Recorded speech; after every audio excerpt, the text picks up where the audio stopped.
Tempat apa ya ini? Apakah kamu ingin bermain? Boleh.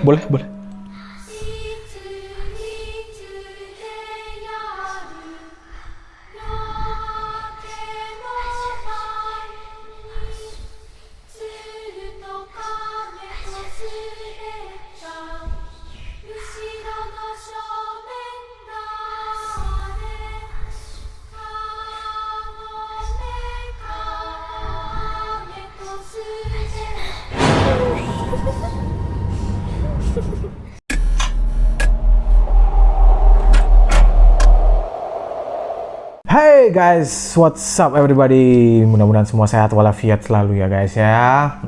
Kalau tidak sehat, jangan nonton ini. Bro, kembali lagi di channel kita Sam HST yang membahas seputar horor dan misteri. Yang buat kalian merinding di dinding. Oke, di video kali ini kita akan membahas bukan hantu ya kayaknya ya. Yes, tapi lebih ke misteri. Penelitian nggak sih? Eksperimen-eksperimen mengerikan gitu ya? Cerita ini sudah lumayan cukup terkenal dan beredar. Siapa sih yang nggak tahu Nazi guys? Dulu dikenal sebagai kelompok-kelompok yang sangat mengerikan, yang melakukan eksperimen-eksperimen mengerikan guys. Eksperimen-eksperimen mereka ini terkenal rahasia dan sangat gila. Kalau kalian pernah nonton film-filmnya itu semua kayak ekspansi dari apa yang sebenarnya mereka lakukan gitu. Pernah nonton Overlord? Ya kurang lebih seperti itulah. Mungkin seperti eksperimen Hydra di Marvel. Ya itu lebih sopan. Iya. Aslinya lebih sadis guys. Aslinya sadis. Oke guys, kita langsung aja ke pembahasan dari inti cerita ini. Rezim Nazi ini dikenal sangat gila guys. Banyak eksperimen-eksperimen rahasia yang mereka simpan di bunker-bunker Jerman yang mengarah ke pembuktian-pembuktian kalau kekuatan dewa itu ada. Anggaplah gue kasih tanda kurung itu ya kekuatan keabadian guys. Immortality. Nah, untuk penelitian yang satu ini itu dimulai dari kepercayaan mereka yang yakin sekali bahwa otak adalah organ yang memiliki universal kill switch yang akan mulai tumbuh ketika proses pembentukan otak itu sempurna. Nah, bagian ini nih yang harus segera dihilangkan. Mereka percaya bahwa kalau kill switch ini dihilangkan dari otak kita nih, letaknya di belakang sini guys. Jadi bukan di sini ya. Ini kan kepala nih, ada otak kiri otak kanan, dia ada di belakangnya nih. Ya, dekat daerah cerebrum katanya. Iya, cerebrum. Nah, itu kalau diangkat, mereka percaya manusia bisa mengontrol kematian mereka gitu. Ya, dengan kata lain, lu bisa hidup selamanya.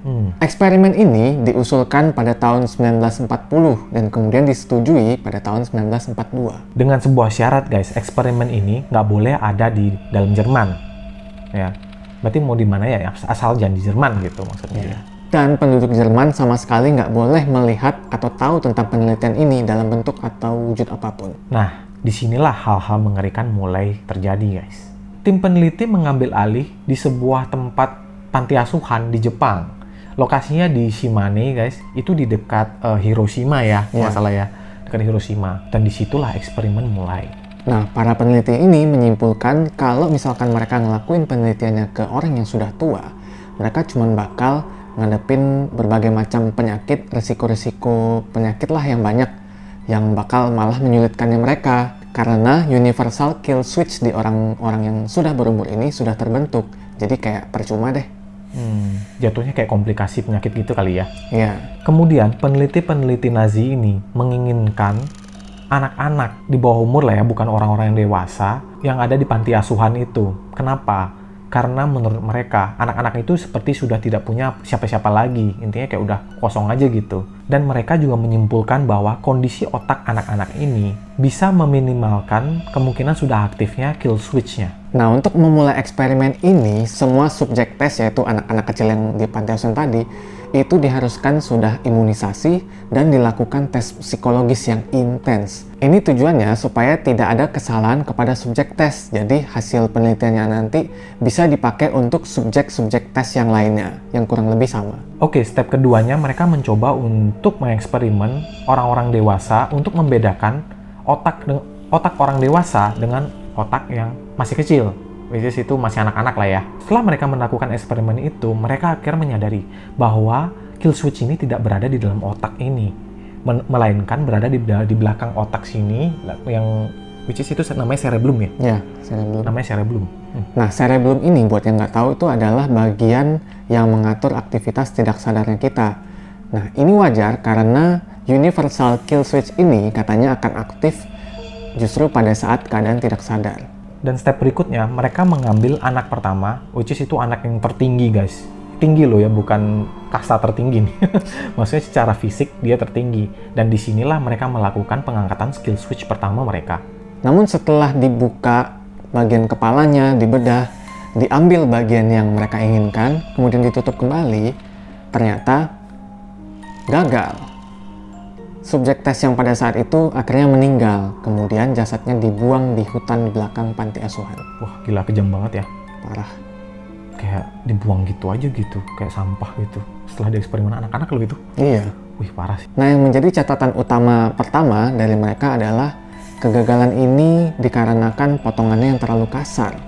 Jadi mereka menunggu untuk peralatan berikutnya supaya potongannya bisa lebih halus. Setelah mereka berhasil mengimpor peralatan-peralatan itu, mereka memulai untuk mengeksperimen lagi, membedah anak-anak selanjutnya. Dan berhasil guys, subjeknya nggak tewas dan ini dilakukan pada saat bulan Mei 1943. Nah, untuk penelitian kali ini mereka menggunakan subjek seorang gadis paling muda. Eksperimen ini berhasil tapi ada efek sampingnya. Si gadis muda ini akhirnya kehilangan kemampuan untuk berkeringat. Setelah melakukan keberhasilan itu, mereka merasa kalau itu sudah berhasil dan mereka melakukan party-party guys. Mereka berhasil tuh ceritanya. Tapi anak kecil itu nggak bangun lagi alias koma. Tapi setelah beberapa saat gadis itu kembali bangun. Dan usaha untuk pengangkatan kill switch ini masih terus berlanjut guys. Nah, sebelum mereka melanjutkan penelitian tentang universal kill switch ini, mereka ingin menunjukkan kepada dokter-dokter lainnya. Untuk kali ini para dokter dari Moskow yang terkenal dengan praktek pembangkitan mayat menggunakan prinsip zombifikasi, yaitu dengan teknik kejutan listrik dan jantung buatan agar membuat tubuh-tubuh itu kembali normal kembali. Which is itu kayak bangun lagi gitulah. Nah, alasan mereka melakukan ini karena setiap subjek tes ini selalu menjadi koma saat mereka tidur dan kembali terbangun otomatis di pagi harinya. Mereka nggak mau hal kayak gini terjadi. Para peneliti di Rusia ini mendapatkan tugas untuk menghidupkan orang yang sudah meninggal. Para peneliti di Rusia ini ditugaskan setiap subjek ini mati, dia disuruh menghidupkan kembali guys. Kalau teknik zombie dari Rusia ini sudah berhasil, maka pihak Nazi mengizinkan untuk melanjutkan eksperimen ini kembali guys. Ada satu lagi proyek dari pihak peneliti Rusia, yaitu namanya Project Venom. Nah, proyek ini adalah proyek yang menciptakan tentara super berdasarkan teori Dr. Frankenstein. Tahu kan kalian Frankenstein? Pihak Rusia meminta proyeknya mereka ini, Project Venom ini, dikombinasikan dengan proyeknya si Nazi guys. Dan Nazi menyetujuinya. Penggabungan proyek ini sebagai kompensasi atau pembayaran atas jasa mereka pada subjek tes sebelumnya. Namun jumlah anak-anak di panti asuhan menurun drastis karena eksperimen Nazi ini memakan banyak sekali anak-anak yang ada di panti asuhan itu. Dan mereka hanya bisa memberikan satu anak kecil saja untuk eksperimen dari si Rusia ini. Dan pihak Rusia merasa sangat terhina akan hal ini. Dan mereka akhirnya melanjutkan eksperimen yang menurut mereka bisa dipercaya atau yang mereka anut gitu. Nah, pihak peneliti Rusia ini membuat lengan secara terpisah di Moskow, di mana mereka mengatakan kalau lengan ini sedang dalam perjalanan menuju panti asuhan di Jepang itu untuk dicangkokkan. Hal ini mereka lakukan untuk pembuktian bahwa kalau kalian kena amputasi, kalau misalnya apapun dari bagian tubuh kita yang diamputasi, itu bisa dicangkokkan kembali dan bisa dibilang kalian nggak cacat lagi gitulah. Dan ini merupakan sebuah terobosan baru untuk penelitian kemanusiaan. Kemudian lengan kanan gadis kecil itu pun diamputasi. Namun tidak lama setelah itu, secara misterius, para peneliti dari Rusia ini buru-buru atau tergesa-gesa untuk pergi, mengepak peralatan mereka semua. Kemudian cabut. Nah, lengan yang dijanjikan itu pun tidak pernah datang. Dan si gadis kecil itu dibiarkan diperban bagian lengan kanannya bersama kimononya. Katanya pihak Rusia itu secara tergesa-gesa ingin pergi dari laboratorium itu guys. Kenapa? Mungkin karena ada sesuatu yang mengancam jiwa mereka. Dan ternyata ada pemberontakan di sana guys. Salah satu anak di panti asuhan ini sangat tidak setuju adanya keberadaan si peneliti ini. Dalam aksi protesnya ini dia pun mencoba mengambil beberapa catatan para peneliti untuk kemudian disobek, kemudian dia sampai pecahin kaca. Pokoknya tempat penelitian itu diobrak-abrik sama dia. Itulah bentuk protesnya mereka ke peneliti ini gitu ya. Untuk seukuran anak-anak 8 tahun, gadis ini memiliki kekuatan perusak yang cukup besar. Which is itu kayak mungkin dia memiliki superpower gara-gara adanya eksperimen ini kali ya, mungkin maksudnya ya. Dan katanya gadis ini merupakan heterochromik. Bisa dibilang Mata sebelahnya biru, sebelahnya coklat. walaupun para peneliti senior itu sangat marah kepada gadis ini, tapi mereka sangat penasaran kenapa gadis ini bisa sekuat itu. Dan mereka kayak bisa dibilang ingin membedahnya lah ya. Ingin meneliti lebih lanjut lagi tentang gadis cilik ini. Tapi pada akhirnya mereka tidak bisa berbuat apa-apa dan diserahkan kepada tentara Nazi. Gadis cilik ini dengan brutalnya dipenggal menggunakan bayonet tumpul. Mayatnya pun dibuang begitu saja di hutan belakang panti asuhan. Kemudian para tentara ini berbohong dengan mengatakan kepada para pengurus panti asuhan bahwa anak kecil ini sudah menemukan keluarganya yang baru. Wah, gila. Wah, kayak di frame gitu ya, dibiarin, padahal udah meninggal gitu, tapi dibilang begitu. Wah, gila, jahat banget sih ini sih. Kejam banget. Itu anak-anak umur 8 tahun, guys. Buset. Gila. Para peneliti Nazi ini masih melakukan eksperimen-eksperimen mengerikan ini. Which is ini dengan cara yang berbeda, guys. Sayangnya, cara-cara yang dia lakukan itu tidak ada satupun yang berhasil. Nah, selanjutnya, sekarang lebih mengerikan lagi. Ini lebih ekstrim lagi nih. Mereka masuk dengan melakukan pembedahan dari dahi, guys. Dari sini nih, dipotong gitu. Semakin lebar tuh kelihatan otak lu tuh. Hal ini dilakukan oleh anak laki-laki berumur 10 tahun yang ada di panti asuhan itu, guys. Tengkoraknya menjadi cacat dan mengalami kelainan bentuk. Kemudian, hasilnya adalah dia menjadi sangat pasif. Jadi, apapun rangsangan yang masuk tuh dia kayak nggak ada responnya gitu. Anak ini pun mengalami gangguan mental yang parah akibat eksperimen ini. Cara lain lagi, guys, ini lebih ekstrim lagi. Kali ini eksperimennya dilakukan melalui rahang bawah. Which is ini rahang bawah ini loh, apa hubungannya rahang bawah ini dengan kepala lu gitu? Ya mungkin dia mau akses bagian belakangnya kali ya. Oh iya, bener-bener ya. Dari masuk sini. Waduh, gila ya. Masalahnya lewat anak berumur gadis berumur 6 tahun. Lidah dan nyaris keseluruhan bagian daging dari rahang bawah itu diangkat dan tidak bisa dikembalikan lagi, guys.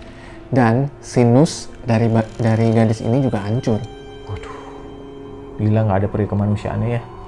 Dan kali ini, guys, subjeknya itu dipotongnya lewat samping kepala ini yang menyebabkan si subjeknya mengalami setengah mati, guys.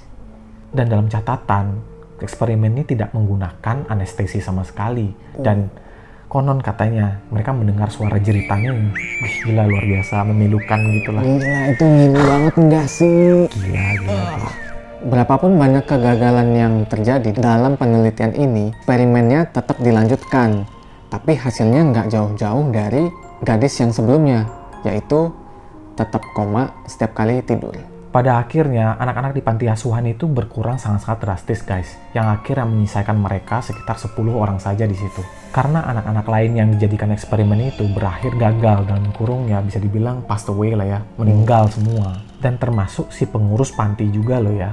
Para dokter itu mulai menyusun teori bahwa pada anak-anak kill switch-nya itu belum diaktifkan.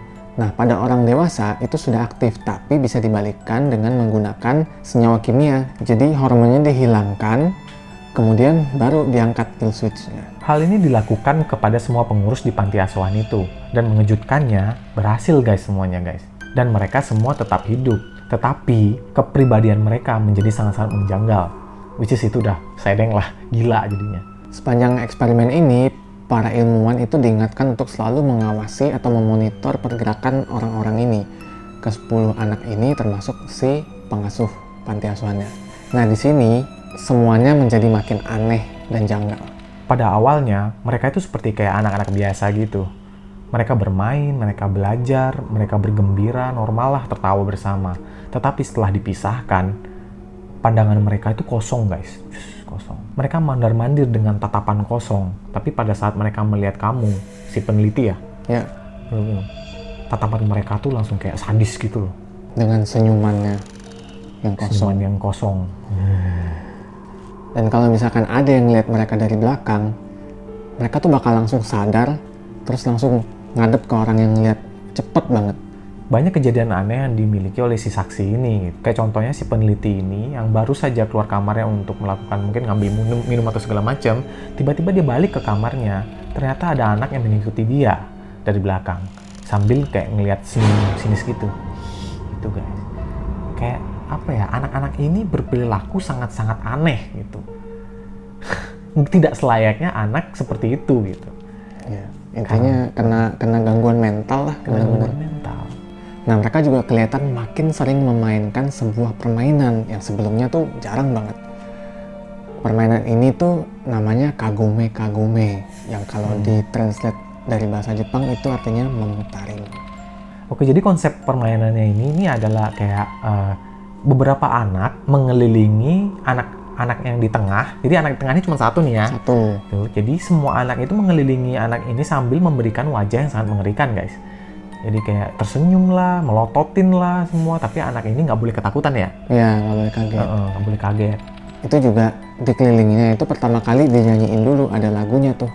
Lagunya tuh serem banget tuh. Iya. Nah, kalian dengerin sendiri sekarang. Kira-kira kayak gini.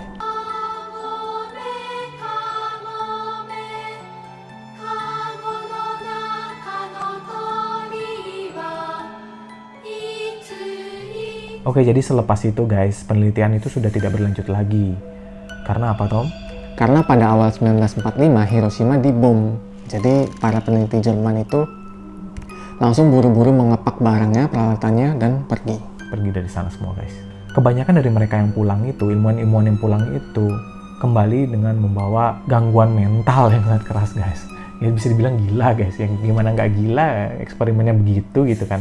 Dan hanya 4 ilmuwan saja yang masih tertinggal di sana. Nah, setelah mengirimkan peralatan terakhir, akhirnya para peneliti mengucapkan salam perpisahan kepada pengurus panti asuhan. Ya, pamit lah. Setelah melakukan apa yang mereka lakukan itu, mereka dengan polosnya minta pamit gitu. Iya, masih berani untuk pamit, punya muka. Gila sih. Hal yang sungguh mengerikan terjadi kepada orang-orang peneliti Jerman ini adalah tiba-tiba sang pengasuh panti itu menanyakan dalam bahasa Jerman ya, yang sangat fasih ya. Yes. Dia nanya gini, maukah kalian bermain permainan terakhir bersama kami? Permainan apa itu? Gila, mulai aneh nggak sih ini? Sama-sama gila semua nih kayak ini. Iya. Dari 4 peneliti itu, yang 3 menyetujui permainan itu. Mereka pun duduk di tengah sambil dilingkari oleh anak-anak asuhan dan pengurus pantinya.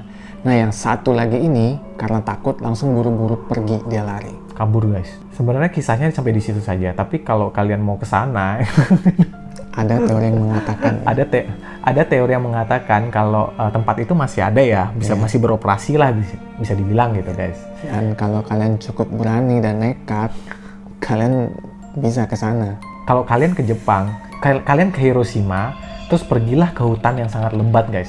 Katanya panti asuhan itu berada di hutan lebat itu. Untuk detailnya kalian bisa cari sendiri lah di Google, kan sekarang teknologi udah oke tuh. Pakai Google Earth juga kelihatan kali. Tapi siap-siap aja, kalau kalian ke sana mungkin kalian nggak bakal balik lagi. Kalian menemukan kebenaran, tapi gue nggak bisa menjamin kalian bisa kembali gitu. Iya. Karena dari cerita ini kan kalian tahu anak-anak itu berperilaku sangat aneh guys, dan mereka diperlakukan sangat kejam oleh orang-orang peneliti itu. Dan mereka bahkan nggak segan untuk membunuh kalian. Karena mereka udah nggak ada jiwa ya, bisa dibilang. Iya, berpikirnya udah nggak rasional lagi. Iya, makanya. Bayangin kalau kalian sambil ngeliat dia, terus pandangannya kosong gitu. Anggaplah kalian sampai di lokasi itu gitu ya. Dan ternyata kalian bertemu si pengasuh dari panti itu. Dan mereka pasti menanyakan, maukah kalian bermain dengan saya? Kalau kalian menjawab tidak, pintu di belakang kalian, pokoknya pintu yang ada bakal terbanting dengan keras dan tertutup. Kalau kalian coba lari, meskipun kalian sampai di lorong, kalian nggak akan bisa keluar. Yang ada kalian cuma bakal sampai ke ruangan lainnya. Ruang operasi, dan ruang-ruang sadis lainnya lah. Wah, gila sih. Kayak kalian tuh disuruh merasakan pengalaman mereka waktu ada di ruang operasi itu gitu ya. Di bunker, terperangkap. Gila, serem banget sih. Oke, jika kalian menjawab iya, kalian akan disambut sangat baik oleh mereka. Mereka akan mulai mengelilingi kalian tuh, membentuk kayak lingkaran gitu sambil berpegangan tangan. Kemudian salah satu dari mereka pasti akan bilang, sekarang duduklah dan jangan kaget. Semua lampu dan cahaya mendadak akan mati, tapi kalian masih bakal bisa melihat anak-anak itu berkeliling memutari kalian. Lalu mereka bakal bikin mimik-mimik wajah yang benar-benar serem, guys. Jika kalian pas masih diputer-puterin itu, masih belum takut juga, mereka akan bilang Kagumi, Kagumi, terus menerus sampai kalian takut lah pokoknya. Di jurnal itu, dia bilang dia udah nggak bisa ngejelasin apa-apa lagi, karena udah nggak ada seorang pun yang masih hidup untuk menceritakan hal-hal di situ lagi gitu. Dan orang-orang yang pergi ke sana kebanyakan itu nggak kembali lagi, guys. Waduh. Jadi ya bisa ditebak lah ya apa yang terjadi di situ. Kalian cukup denger aja berarti, nggak usah pakai sok-sokan ke Jepang buat nyari tahu hal-hal ini gitu lah ya. Iya. Berarti ada beberapa jawaban opsi yang bisa kalian kasih ke pengasuh itu, guys. Pertama apa? Iya ya. Iya. Kemudian tidak. Terus kalau kalian jawab mungkin, itu juga ada responnya. Kalau kalian jawab tidak tahu, itu juga ada responnya. Beda-beda tuh guys responnya. Kalau kalian jawab mungkin, mereka bakal ngebanting pintu di belakang kalian, terus marah-marah, terus teriak-teriak, pokoknya sampai gila banget teriakannya. Terus bakal ngomong putuskan. Intinya nyuruh kalian putusin. Iya, intinya nyuruh kalian, ya kamu harus jawab, jangan setengah-setengah gitu kan. Iya. Worst skenario-nya itu ya kalau kalian jawab mungkin gitu kan, kalian tinggal pasrah aja gitu. Kalian tinggal menunggu makhluk yang di depan kalian itu mencabik-cabik tubuh kalian sampai kalian nggak tersisa lagi. Iya. Tinggal nunggu ajal menjemput aja. Yang terakhir guys, kalau kalian jawab nggak tahu, di sini happy endingnya nih. Kalau kalian jawab nggak tahu gitu ya guys ya, terus kalian menjawabnya dengan jujur dan pokoknya jujur lah, kelihatan jujur lah dari mimik wajah kalian gitu ya, dia akan melepaskan lu loh. Ketua pengasuh kemudian akan bilang, pergilah ke sekolahmu dan lihatlah anak-anakmu yang tengah bermain. Kau akan mengerti kemudian. Dan tidak ada yang terjadi guys. Dan dia pergi begitu saja gitu. Nah, terus kalian keluar dan tutuplah pintunya karena itu sopan santun. Nah, itulah tadi cerita tentang Kagome. Sebenarnya ini cerita memang asli sih ya. Memang ada pada tahun 1900, pokoknya sebelum 1945 lah, sebelum bom Hiroshima ini terjadi. Memang tentara Nazi ini ingin mengeksperimen hal-hal tadi yang kita sebut itu di Jepang, karena di Jermannya sendiri kan nggak diperbolehkan. Nah, makanya dia di Jepang dan kebetulan memakai anak-anak di panti asuhan itu sebagai subjek eksperimen mereka. Itu beneran ada loh ya. Tapi detailnya yang benar-benar detail, yang paling benar seperti apa itu sampai sekarang nggak ada yang benar-benar tahu. Yang ada pada banyak spekulasi aja. Cuman ya kurang lebih seperti itulah penggambarannya yang terjadi. Nah, setelah bom Hiroshima terjadi, semua berkas-berkas dan bisa dibilang hasil eksperimen ini menghilang seketika guys di Jepang itu. Karena kayak di bom atom gitu ya semua hancur lah ya. Sampai bunker-bunkernya di bawah juga tertutup gitu dengan tanah. Nah, segitu dulu untuk video kali ini. Gimana menurut kalian? Seru nggak sih? Seru nggak cerita kali ini? Kalau menurut kalian seru, boleh dong like video ini. Dan share, komen, dan subscribe ya guys. Apalagi lanjutannya kalau gitu. Biar kalian nggak ketinggalan konten-konten seperti ini lagi. Kasih tahu kita juga ya, kalau misalkan kalian tiba-tiba terjebak dalam permainan itu, kalian bakal gimana? Gimana cara kasih taunya, Tom? Tulis aja di kolom komentar.